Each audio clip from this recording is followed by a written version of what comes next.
পৃথিবীতে মুসলমানরা নারীদের অধিকার নিয়ে যখন কথা বলেছে তখন আজকালকার নারীবাদীদের জন্ম হয় নাই।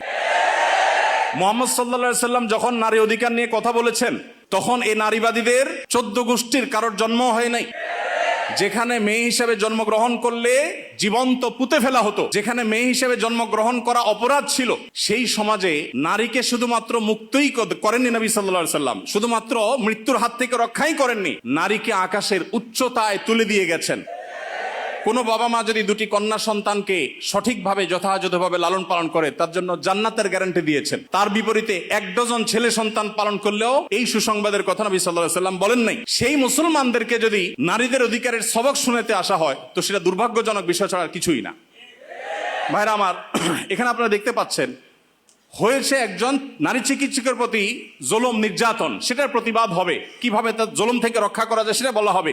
দাবি হচ্ছে কি দেখেন, প্রায় সবগুলো দাবি সম্পূর্ণ অপ্রাসঙ্গিক। তার মানে একটা সুনির্দিষ্ট এজেন্ডা বাস্তবায়ন করবার জন্য ইচ্ছাকৃতভাবে অপ্রাসঙ্গিকভাবে এই সমস্ত দাবিগুলো তারা তুলে আনছে। এর ভিতরে একটা হলো দেখেন, যেটা বললাম, ধর্ম গোত্র বর্ণের ঊর্ধ্বে উঠে, মানে কোরআনের বিধানকে সাইডে রেখে বাদ দিয়ে সকল লিঙ্গের মানুষের সম অধিকার। এখানে একটা জিনিস দেখেন, সকল লিঙ্গের মিনিংটা কি?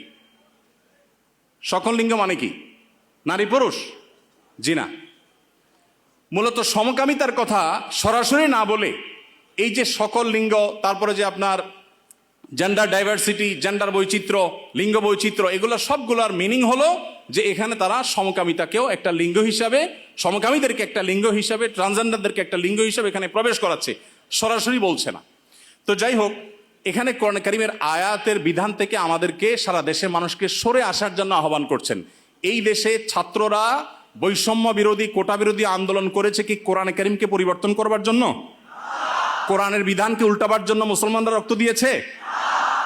কিন্তু তারা তো সে দাবি করছে। আমাদের ছাত্রদের, আমাদের মুসলমানদের রক্তকে তারা কিসের বিনিময়ে বিক্রি করছে দেখেন।